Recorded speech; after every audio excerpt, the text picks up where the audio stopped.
Hey everyone, welcome back to Bharadwaj classes. So last video में हमने पढ़ा था गॉस लॉ के application part 1, application of Gauss theorem part 1, जिसमें आपने लीनियर चार्ज की वजह से इलेक्ट्रिक फील्ड निकालना सीखा था। आज हम पढ़ रहे हैं applications of Gauss theorem part 2। इसमें हम आज देखेंगे electric field due to infinite plane sheet. क्या है टॉपिक का नाम? Electric field due to infinite thin charged plane sheet। तो लीनियर चार्ज या वायर के लिए जब डिस्ट्रीब्यूशन देखा था, चार्ज डिस्ट्रीब्यूशन, तो वो था linear charge distribution. Means charge is only distributed along its length, not along its breadth, not along its thickness। Okay, तो वहां पर सिर्फ सिंगल डायमेंशन में, एक ही डायमेंशन में चार्ज का डिस्ट्रीब्यूशन हो रहा था, और वहां पे हमने टर्म यूज किया था लीनियर चार्ज डेंसिटी। ठीक, अब हम बात कर रहे हैं एक शीट की। एक इनफाइनाइट प्लेन शीट है, ठीक है, इनफाइनाइट प्लेन शीट है, थिन शीट है। मींस थिन इसलिए लिए, इसकी थिकनेस जो है वो नेग्लिजिबल है। आप इसकी थिकनेस को कंसीडर नहीं करेंगे, सिर्फ किसको कंसीडर करेंगे? Length and breadth. तो किसकी तरह एक्ट करेगी ये? टू डायमेंशनल ऑब्जेक्ट की तरह एक्ट करेगी। मींस आप इसको सरफेस की तरह समझोगे, यानी टू डायमेंशन। और टू डायमेंशन की जब हम बात करते हैं तो कौन सी चार्ज डेंसिटी कंसीडर करते हैं? कौन सा चार्ज डिस्ट्रीब्यूशन होता है? Surface charge distribution. ठीक, तो मान लेते हैं let surface charge density of thin plane sheet be sigma. Sigma से रिप्रेजेंट करते हैं, ठीक है। पॉजिटिव मान सकते हो, नेगेटिव मान सकते हो, इट्स अप टू यू। सिर्फ डायरेक्शंस का अंतर आता है, कुछ भी नहीं आएगा अंतर, ठीक है। एक प्लेन शीट है जिस पे पॉजिटिवली चार्ज है, जो कि पॉजिटिवली चार्ज है, सिग्मा चार्ज डेंसिटी है। इसकी वजह से किसी पर्टिकुलर डिस्टेंस पे, किसी पर्टिकुलर पॉइंट पे आपको इलेक्ट्रिक फील्ड फाइंड करना है। किसकी हेल्प से? गॉस लॉ या गॉस थ्योरम की हेल्प से। चलिए अब बात करते हैं गॉस थ्योरम की। तो जब गॉस थ्योरम की आप बात करते हो तो क्या चाहिए होता है? गॉसियन सरफेस चाहिए होती है। कैसी गॉसियन सरफेस होनी चाहिए? ऐसी गॉसियन सरफेस होनी चाहिए जो कि सिमिट्री प्रोवाइड करे। सिमिट्री के लिए यहाँ पर, क्योंकि ये तो इनफाइनाइट शीट है, तो इनफाइनाइट शीट को तो एज ए होल आप एक बार में कंसीडर नहीं कर सकते, तो आप क्या करते हो? उसका एक छोटा सा पार्ट कंसीडर कर लेते हो। तो मैंने एक छोटा सा यहाँ पर पार्ट कंसीडर किया, सपोज सर्कुलर पार्ट कंसीडर कर लिया, ठीक है। और अब इस सर्कुलर पार्ट, अब सपोज ये मेरी एक शीट है, सपोज ये बोर्ड है, ये मैंने शीट मान लिया, बोर्ड का प्लेन। अब मैंने यहाँ पर एक इतना बड़ा, इतना सर्कल कंसीडर कर लिया। इस सर्कल के लिए अगर मैं गॉसियन सरफेस बनाऊं सिमेट्रिकल, तो वो कैसी बनेगी? सिलिंड्रिकल। इधर भी सिलेंडर निकल के आएगा। मान लो कि मुझे यहाँ पर इस पॉइंट पर इलेक्ट्रिक फील्ड लेना है, निकालना है, तो इस डिस्टेंस पे एक इस तरीके से सिलेंडर बना देंगे, और पीछे की तरफ भी सिलेंडर बना देंगे, ठीक है। तो यहाँ पर गॉसियन सरफेस कैसी होगी? सिलिंड्रिकल गॉसियन सरफेस होगी। मींस आप अगर गॉसियन सरफेस बनाते हो, मुझे सपोज r डिस्टेंस पे निकालना है, तो मैंने क्या करा? एक सिलिंड्रिकल गॉसियन सरफेस इमेजिन कर ली। कहां पर? कितनी डिस्टेंस पर? जो कि इससे r डिस्टेंस पर है, उसका एक फेस। अब एक साइड ले रहे हो तो सिमेट्री चाहिए, सिमेट्री तभी तो इसको एनक्लोज करेगा। अभी तो ये एक एंड हो जाएगा, इसको एनक्लोज करने के लिए पीछे भी सिलेंडर होना चाहिए। तो यहाँ पर हमने पीछे भी सिलेंडर ले लिया इस तरह से, ठीक। ये भी क्योंकि सिमेट्री है तो r डिस्टेंस पे होनी चाहिए। इसका एरिया ऑफ क्रॉस सेक्शन अगर a माना है तो इसका भी एरिया ऑफ क्रॉस सेक्शन क्या होगा? a होगा। गॉसियन सरफेस समझ में आ गई?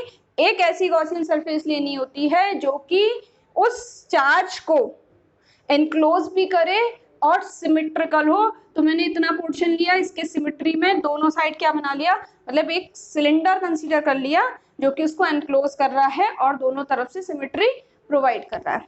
तो यहाँ पर मैं लिखती हूँ consider a Gaussian surface of area of या cylindrical Gaussian surface of area of cross section capital A। ठीक है भाई, इतनी बात समझ में आ गई। अब इलेक्ट्रिक फील्ड निकालना है, गॉस लॉ यूज करना है। उसके लिए क्या करना है, देखना है कि कितने सरफेसेस बन रहे हैं। ठीक, अच्छा उससे पहले देखते हैं इलेक्ट्रिक फील्ड की डायरेक्शन।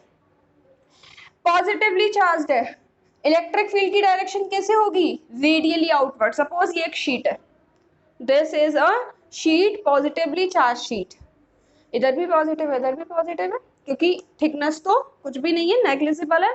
ठीक है, तो अब इलेक्ट्रिक फील्ड इसकी वजह से क्या होगा, इधर होगा रेडियली आउटवर्ड और इधर भी होगा रेडियली आउटवर्ड।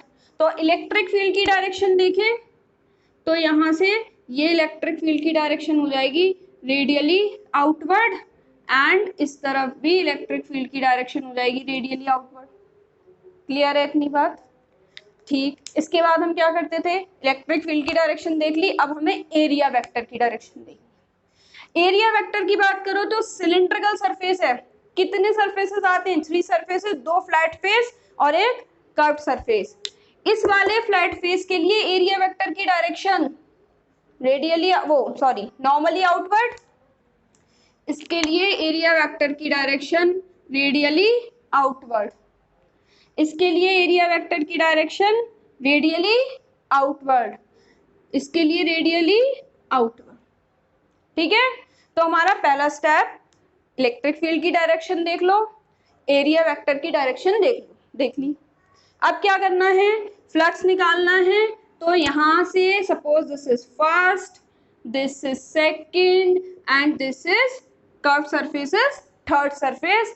तो नेट फ्लक्स, टोटल फ्लक्स क्या होगा, total flux phi is equal to phi 1 plus phi 2 plus phi 3, phi is equal to phi 1, phi क्या होता है, E dot A, E dot product A, E dot A first के लिए, second के लिए भी ई, या आप चाहो तो इसको A1 और A2 और A3 भी मान सकते हो, E dot A1, E dot A2, E dot A3।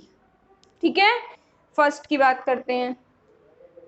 Area vector और इलेक्ट्रिक फील्ड दोनों सेम डायरेक्शन में हैं, कितना एंगल होगा, 0 डिग्री। तो phi is equal to E A1 cos 0 degree plus, second के लिए भी अगेन दोनों सेम डायरेक्शन में हैं, E A cos 0 degree. Third के लिए A is like this and E is like this 90 degree, E A3 cos 90 degree, E। अच्छा, A1 का मैग्नीट्यूड क्या है, ऑलरेडी आपने कंसीडर करा है A, और क्योंकि सिमेट्रिकल सिलेंडर है, सिमेट्रिकल है इसीलिए दोनों side area of cross section same होगा, ये हो जाएगा EA plus EA and third one is 0, then phi is equal to 2EA, equation number 1। Now according to Gauss theorem, according to Gauss theorem, Gauss theorem क्या कहती है भाई, total flux linked with an Gaussian, with a Gaussian surface और with a surface is equal to 1 by epsilon naught times of total charge enclosed bye it. ठीक, तो क्या हो जाएगा, ये इक्वेशन 2 इक्वेट कर दो from equation 1 and 2, 2EA is equal to Q by epsilon naught,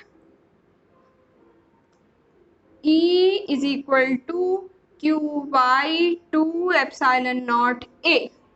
Now Q by A, charge per unit area, is what?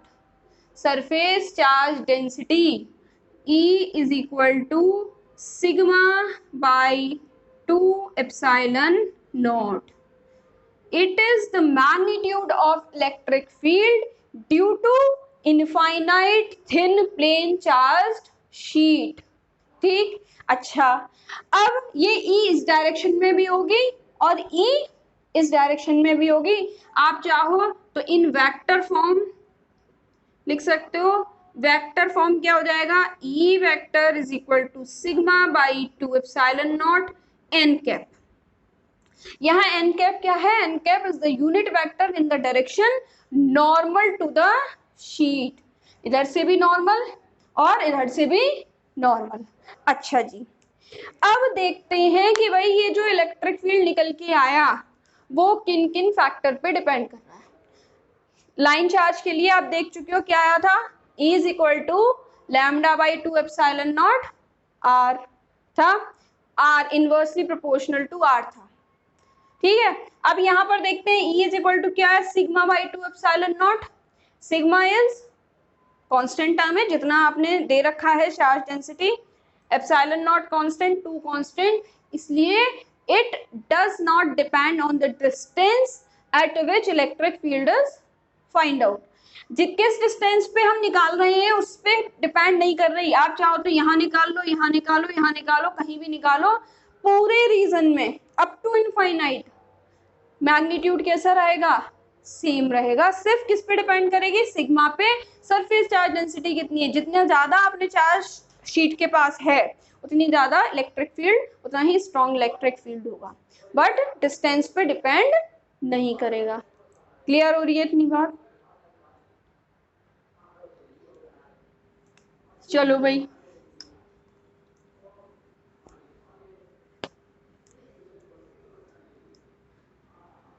अब देखते हैं कि सपोज ये एक शीट की जगह अगर 2 शीट रखी हैं, ठीक है, एक शीट की जगह क्या रखी है? 2 शीट्स रखी हुई हैं, तब क्या होगा?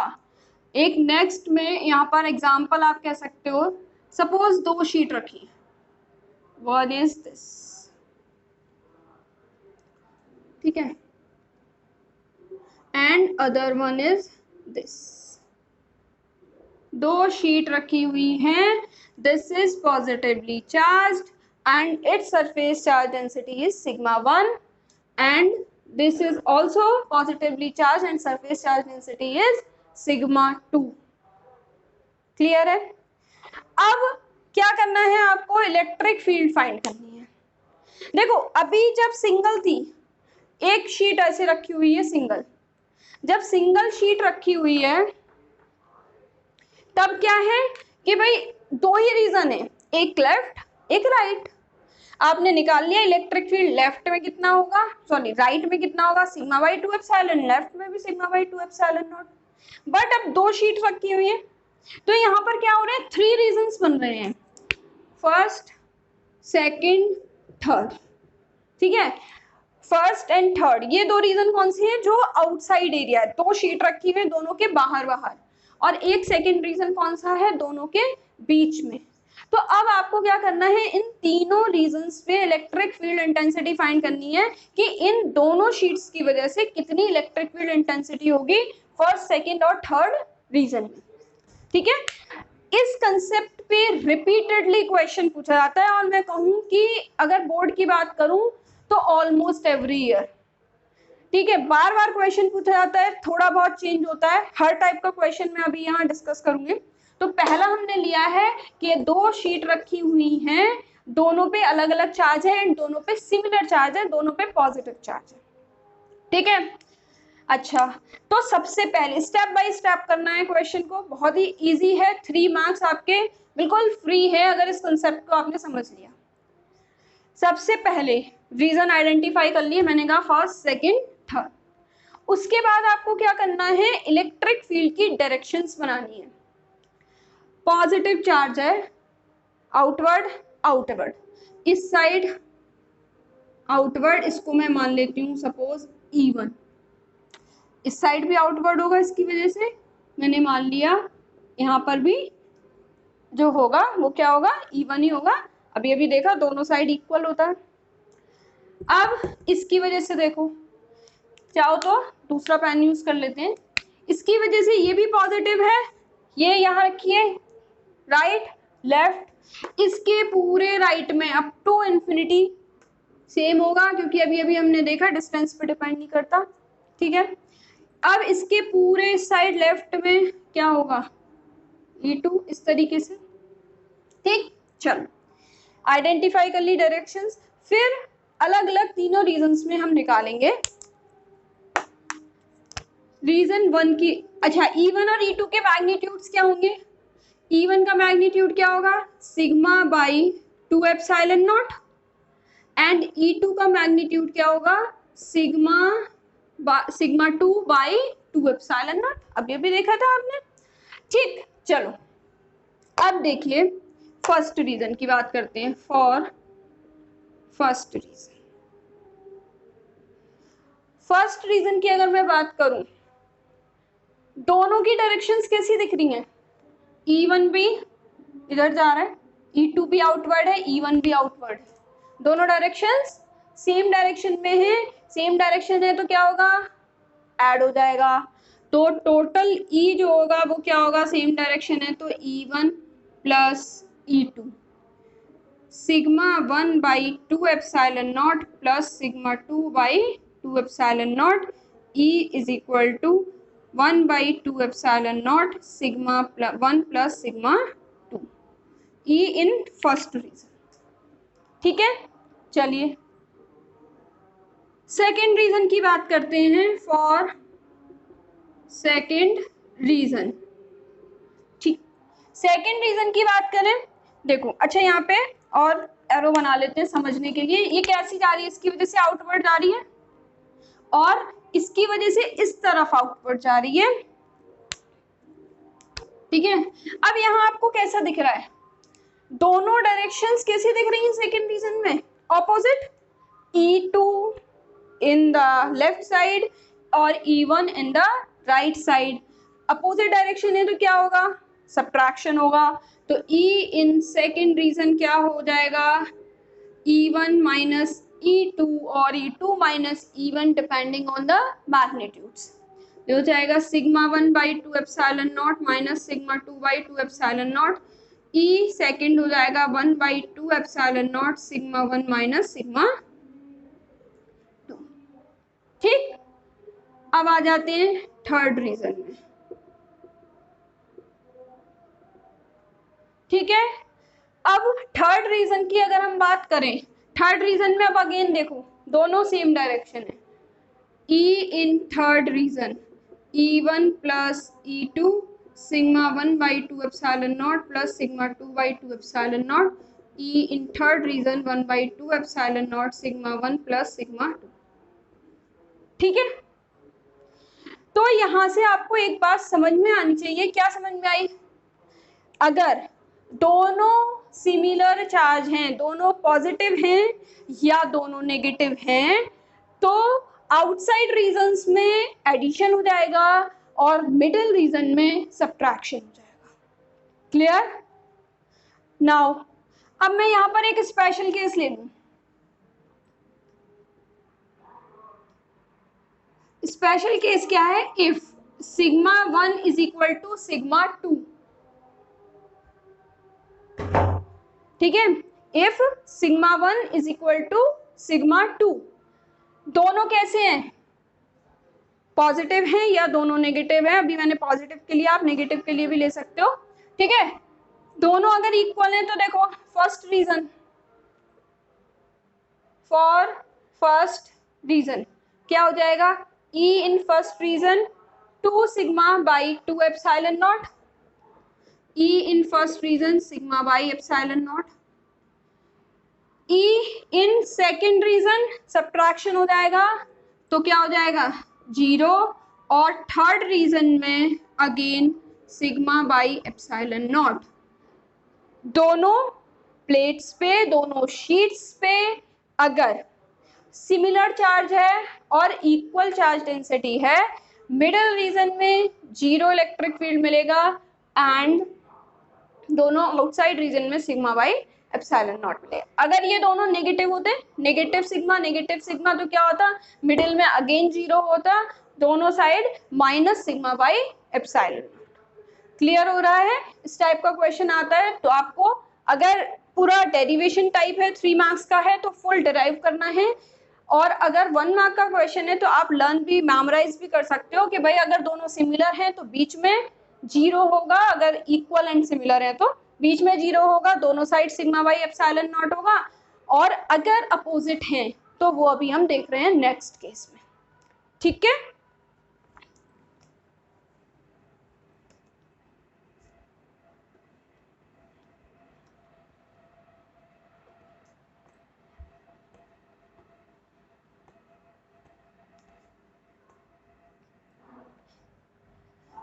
नेक्स्ट केस 2 ले सकते हो या नेक्स्ट एग्जाम्पल क्वेश्चन कर सकते हो, वेरी इंपॉर्टेंट। ठीक है, बहुत ही इंपॉर्टेंट, चाहे वो बोर्ड हो, चाहे वो नीट हो, एम्स हो, या कोई और एग्जाम हो एनडीए वगैरह में, इस पे क्वेश्चन बहुत पूछा जाता है। अगर 2 शीट हैं, suppose this is plus sigma and here on this plate it is minus sigma. ठीक है, दो आप कह सकते हो आइडेंटिकल प्लेट्स हैं, एक पे प्लस सिग्मा चार्ज डेंसिटी है, दूसरे पे माइनस सिग्मा चार्ज डेंसिटी है। अब अगेन वही आपको फर्स्ट, सेकंड एंड थर्ड तीनों रीजन्स में क्या फाइंड करना है, इलेक्ट्रिक फील्ड फाइंड करना। सेम प्रोसीजर है। पहला स्टेप देखते हैं, इलेक्ट्रिक फील्ड की डायरेक्शन बना लो। प्लस के लिए दोनों साइड आउटवर्ड, E1 इस पूरे रीजन में भी आउटवर्ड E1। ठीक है, नाउ माइनस सिग्मा की अगर हम इसके लिए बात कर रहे हैं, इस पूरे रीजन में इनवर्ड होगी और इस रीजन में भी इनवर्ड होगी, E2 एंड E2। समझ में आ रही है भाई? ये नेगेटिव है तो इनवर्ड, नेगेटिव इनवर्ड मतलब उस चार्ज की तरफ, उधर से भी इनवर्ड चार्ज की तरफ, पॉजिटिव है चार्ज से दूर। ठीक, चलो again first region, for region first region के लिए मैं बात करूं, कैसे दिख रहे हैं, दोनों ऑपोजिट। अच्छा, मैग्नीट्यूड लिख लो पहले। E1 क्या होगा, sigma by 2 epsilon not and E2 भी सिग्मा बाई 2 एप्सिलॉन नॉट, क्योंकि मैग्नीट्यूड सेम है। नेगेटिव साइन क्यों नहीं लिया, क्योंकि नेगेटिव साइन सिर्फ नेगेटिव साइन की वजह से क्या होगा, मैग्नीट्यूड में तो कोई असर आएगा नहीं, क्या इफेक्ट आएगा डायरेक्शन में, वो हमने ऑलरेडी बना लिया, तो दोनों के मैग्नीट्यूड सेम होंगे। तो ई फर्स्ट, दोनों डायरेक्शन कैसी दिख रही है, ऑपोजिट डायरेक्शन है, क्या होगा, सब्ट्रैक्शन हो जाएगा, sigma by 2 epsilon naught minus sigma by 2 epsilon naught. E in first region it is 0। Now for region second, दोनों कैसे दिख रहे हैं, सेम डायरेक्शन में दिख रहे हैं, जोड़ दो, sigma by 2 epsilon naught plus sigma by 2 epsilon naught. E in second region it is sigma by epsilon naught. Third region, for region third, दोनों कैसे दिख रहे हैं, ऑपोजिट, घटा दो, E in third sigma by 2 epsilon naught minus sigma by 2 epsilon naught, again 0। ठीक है, difference अब समझ में आ गया होगा। अगर दोनों सिमिलर चार्ज हैं तो क्या होगा, बीच में 0 होगा, आउटसाइड रीजन में ऐड हो जाएगा। दोनों ऑपोजिट चार्ज हैं, बीच में ऐड हो जाएगा, आउटसाइड रीजन में 0 हो जाएगा। याद कर लो ऑब्जेक्टिव टाइप क्वेश्चन के लिए कि बीच में अगर दोनों सिमिलर चार्जेस हैं बीच में 0 होगा, ऑपोजिट चार्जेस हैं तो बीच में ऐड होगा और बाहर आउटसाइड रीजन्स में 0 होगा। ठीक है, सेम क्वेश्चन एम्स 2005 में आया है, उसमें यही पूछा है, दो शीट रखी हुई है, एक पे प्लस सिग्मा एक पे माइनस सिग्मा है, तो बताओ उनके बीच में इलेक्ट्रिक फील्ड कितना होगा। सिंपल है, इलेक्ट्रिक फील्ड कितना होगा, सिग्मा बाई एप्सिलॉन नॉट। तो ये टॉपिक बोर्ड के हिसाब से भी बहुत इंपॉर्टेंट है एंड आपके कंपटीशन के हिसाब से भी बहुत ज्यादा इंपॉर्टेंट है। ठीक है, तो यहाँ पर हमारा सेकेंड एप्लीकेशन कंप्लीट होता है गॉस थ्योरम का या गॉस लॉ का। अब आपका एक थर्ड एप्लीकेशन बचा है, चैप्टर ऑलमोस्ट कंप्लीशन की तरफ है, 2 वीडियो और आने बचे हैं इस चैप्टर में, तो इसलिए अब मैं क्या कर रही हूँ, अब आपको एक वर्कशीट आज की वीडियो के डिस्क्रिप्शन बॉक्स में वर्कशीट का लिंक मिलेगा, आप उसको डाउनलोड कर लो और उसके क्वेश्चंस करना स्टार्ट करो। ठीक है, चैप्टर कंप्लीट होने के बाद मैं उस वर्कशीट के सॉल्यूशन का एक वीडियो बनाऊंगी, उससे पहले मुझे आप क्वेश्चंस, जो भी क्वेश्चंस आपको जिनमें डिफिकल्टी आ रही है, क्योंकि सारे क्वेश्चंस का सॉल्यूशन कराना थोड़ा सा डिफिकल्ट है, काफ़ी सारे क्वेश्चंस हैं, तो जो आप लोग मुझे सजेस्ट करोगे कि मैम ये वाले क्वेश्चंस करा दो, कमेंट सेक्शन में मुझे क्वेश्चंस बताइए और मैं उसके सॉल्यूशंस कराऊंगी। ओके,